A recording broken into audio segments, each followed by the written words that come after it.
বেগম জিয়া যখন বের হচ্ছেন তার হাতটা এরকম বাঁকা, এই হাতটা ওনার না, এই হাতটা বাংলাদেশের।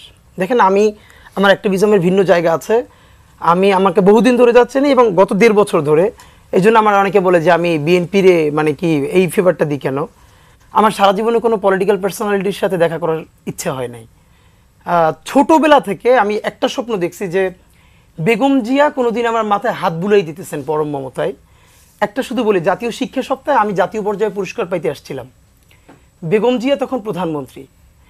তো আমি ফার্স্ট হইলে কী হবে, আমি অনেকবার আসছি বিতর্ক, বক্তৃতা, কবিতায়। যারা ফার্স্ট হয় তারা শুধু প্রধানমন্ত্রীর কাছ থেকে স্বর্ণপদকটা গ্রহণ করতে পারেন।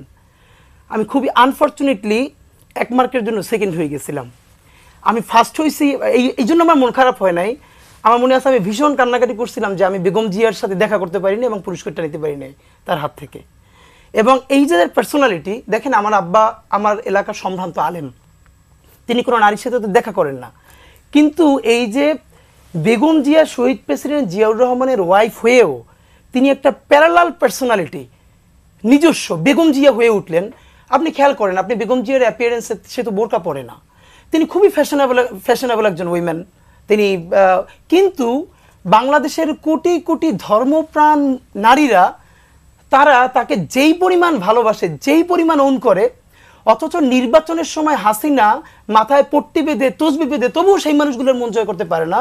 এর বড় কারণ হলো বেগম জিয়ার মধ্যে আজীবন কৃত্রিম কিছু নাই।